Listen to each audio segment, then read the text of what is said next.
আবার মেয়েদের কয়েকটি হারাম নাম আমাদের সমাজে খুব প্রচলিত। ইসলাম এই নামগুলোকে হারাম করেছে, অথচ এই নামগুলো আমরা খুব আগ্রহ করে রাখার চেষ্টা করি। এই নামগুলো যদি থাকে তাহলে আজকে চেঞ্জ করে ফেলবেন, কারণ ইসলাম হারাম করেছে। এর মধ্যে প্রথম নম্বর রয়েছে রিয়া। আর রিয়া মানে হলো লোক দেখানো। এই রিয়া যদি কোনো মানুষের ইবাদতের মধ্যে থাকে, ওটা ইবাদতই নষ্ট হয়ে যায়। রিয়া শব্দের আরেকটি অর্থ হলো অহংকার, অহনিকা। এটা যদি বাস্তব জীবনের উপরে প্রভাব পড়ে, বিশ্বনবী বলেছেন মানুষের নামের অর্থ, নামের প্রভাব তার বাস্তব জীবনের উপরে প্রভাব পড়ে, যার কারণে এটা দুনিয়া আখিরাত ভালো নাম হলে উজ্জ্বল করে দেয়, যদি এটা খারাপ নামের অর্থ বহন করে তাহলে দুনিয়া আখিরাত নষ্ট করে দেয়। এই জন্য অর্থবোধক নাম আমাদের রাখতে হবে, রিয়া নাম এটা রাখা যাবে না। দ্বিতীয় নম্বর হলো আসিফা। আসিফা নামের অর্থ হলো সে আফসোসকারী নারী, আফসোসকারী নারী বা হতাশাময় নারী। আফসোসকারী এই অর্থ যদি তার বাস্তব জীবনের উপর প্রভাব পড়ে, সারা জীবন তার আফসোস করতে যাবে, হতাশাময় জীবন তার কাটবে। এজন্য আসিফা নামটা এটা রাখা যাবে না। 3 নম্বর যে নামটি রয়েছে সেটা হলো মাংতাসা। এটা বর্তমান সময়ে খুব জনপ্রিয় একটি নাম, মানুষেরা খুব আগ্রহ করে রাখে।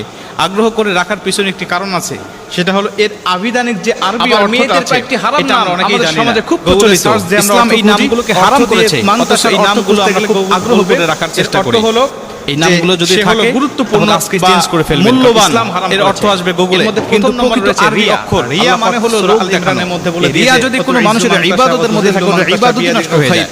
রিয়া শব্দের আরেকটি অর্থ হলো অহংকার, অহনিকা। এর অর্থ হলো যে তুমি যা ইচ্ছা তাই করো। বিশ্বনবী বলেছেন তুমি যা ইচ্ছা তাই করো। আল্লাহ পাক বলেন আমি যাকে ইচ্ছা সম্মান দান করি, যাকে প্রভাব পড়ে আল্লাহ পাক যার কারণে এটা দুনিয়া আখিরাত ভালো নাম হলে উজ্জ্বল করে দেয়।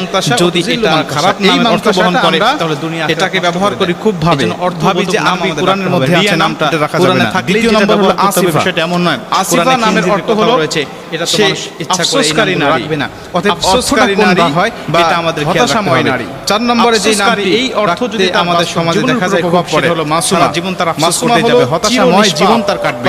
এজন্য আসিফা নাম যার কোনো গুনাহ নেই।